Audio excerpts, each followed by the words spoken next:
Hey, I'm Caleb from Caleb's Aviation. Welcome back to another episode of Aviation News. There's a lot to cover today, so let's get right to it. First thing up today, Australia's flag carrier Qantas have announced it will take on more A321XLR aircraft, bringing their total to 48. The A321XLR took its inaugural flight with Qantas several months ago, and they are set to replace their fleet of 737s. This is exciting news for the country, and seeing more XLRs flying worldwide is also exciting for the industry. They add significantly more range than the older 737s, and they are definitely an improvement to everything, including the passenger experience. Here is the current first-class cabin for domestic routes and short-haul international flights, and here's the economy class cabin. If you're interested in seeing more about the XLR, check out my friend Dennis and Paul's excellent videos, linked above. This is, as I mentioned, very exciting.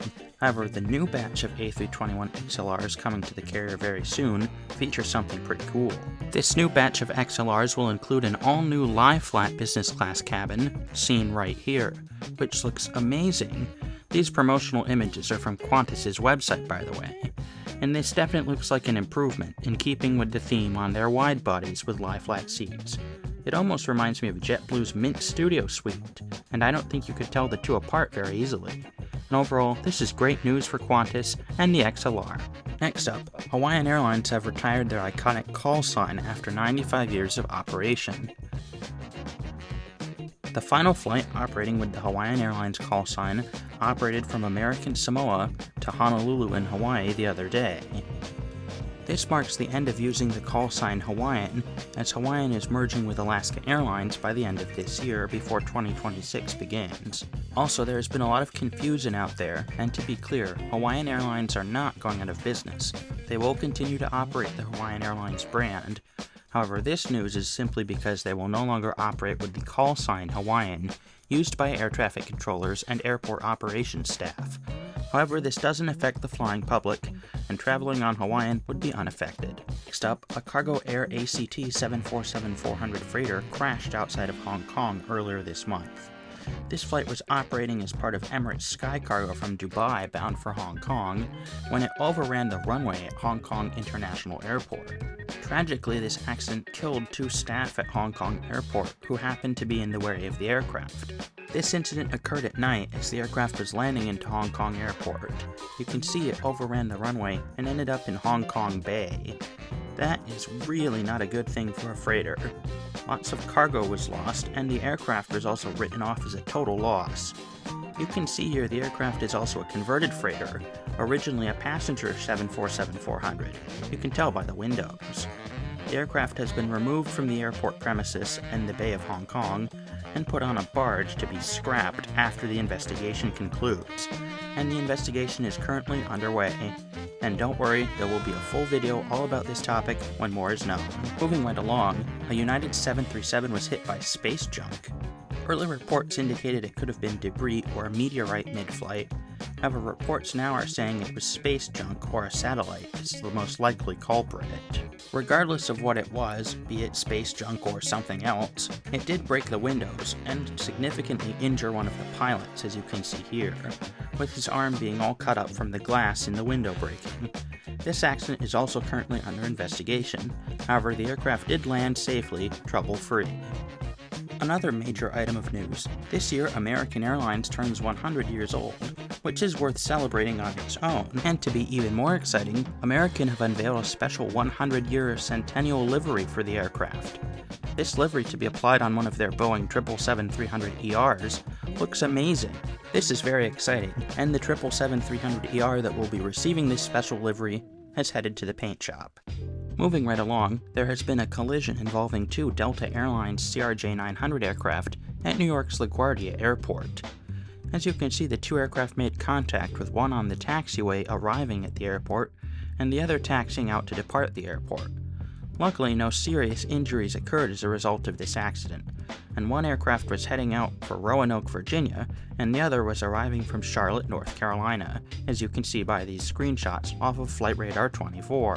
Both aircraft have sustained some serious damage, and this comes as just another accident involving a ground collision at a US airport, which there have been way too many of recently. This also calls into question the safety of some of these airports like LaGuardia, that are very busy, especially with the current air traffic controller shortages and operational challenges that face them. Moving on, in business jet news, the Cessna Citation Ascend has been unveiled to the public.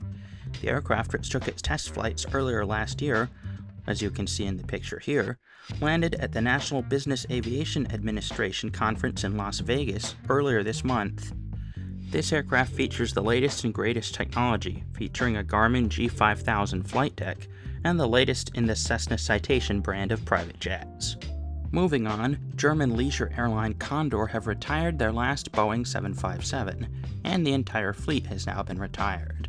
This is extremely sad for those aviation enthusiasts like us who enjoy the Boeing 757. However, Condor are transitioning to a more efficient fleet, consisting of Airbus A321neo and A330neo aircraft.